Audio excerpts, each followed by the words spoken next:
Well, I'm Glenn Boothey, and I've lived here for 55 years. Well, when I first came here, there was only about 20 people living in Hopetoun. There was lots of shacks and houses, but they belonged to wheat belt farmers from Lake Grace and Newdigate. And when the harvest finished, they all come down, and the town used to really bustle for a month. But there was only one shop and the hotel.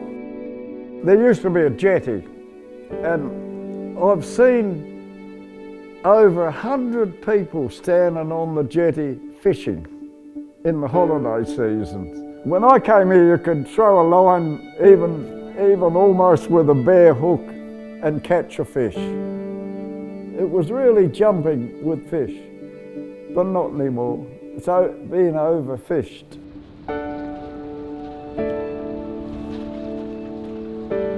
Well, I was born in South Australia. I left when I was 14 and I went to work on a farm in a place called Kolkamoy. I can remember all that.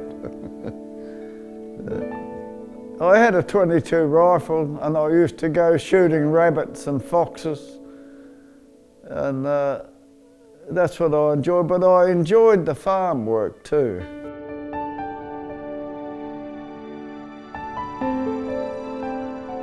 I had a bit of a barney with the farmer, who was really, I thought, a friend. So I just walked out, packed my gear and headed off down to a place called Keith, because I had an uncle and auntie living there.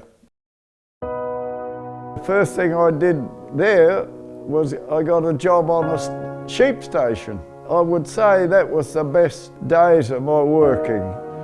So this farmer, he said, now I want you to learn to shear properly, not rush into it, and lots of second cuts they call it. The first day I think I did about 20. But anyway, every time I'd start to speed up, he'd come up and tap me on the shoulder. And he'd say, no, no. He said, I don't care if you don't do your 100 a day. I want you to learn properly.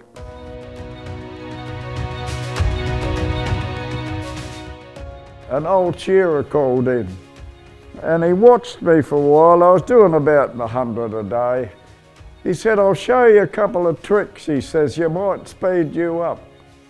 I couldn't believe it. I tried them, and all of a sudden I'm doing 150 sheep a day.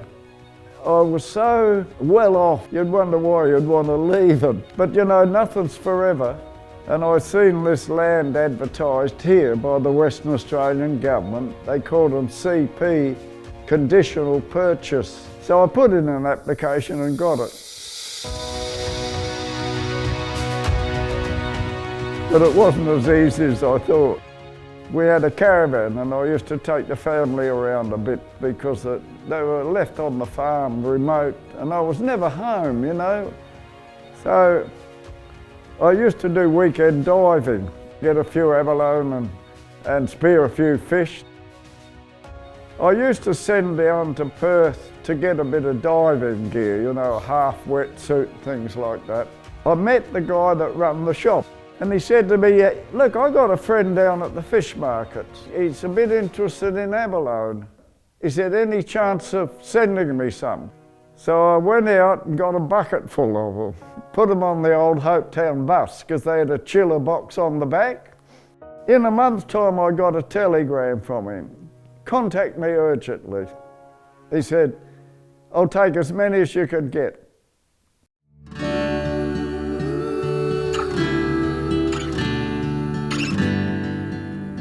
That's how I got into the abalone diving.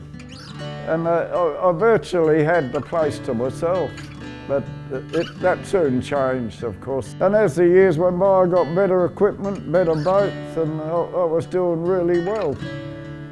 But I was getting older too, you know. But I had my two sons worked for me on the boat. When they left school, I paid them a share, so much for every abalone.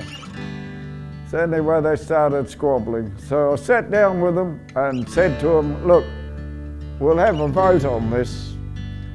Now you boys, carry on and work the licence. It's a 7-year loan, and when it's paid off, we'll fully own it, right? Or we can sell it now, I can put it on the market, and you go your ways and that. So they voted to sell it. So I put it on the market and I got a very good price for it. I sold it, had to pay off the loan. Now I'd paid back $100,000 off of that loan in 10 months. And I still had to pay them $5,000 more than I'd borrowed. And I'll tell you what, borrowed money is very, very expensive. At that stage it was 20%. People ask me about sharks and that. They're becoming a problem. I very rarely seen them when I first started, but they feed on schools of tuna. I've seen one come out of the water about 30 metres from my boat, and it had tuna fish in its mouth, and then it just laid over and went back in the water and that. So the tuna are overfished, and the white pointers are looking for food now. I'm semi-retired. I'm still working on the farm, but it doesn't pay. I've got friends in Hopetoun. I call and see occasionally, not all the time, but I like Hopetoun. I like the people. No, Hopetoun to me is hometown. I've been here 55 years, and here I am, still.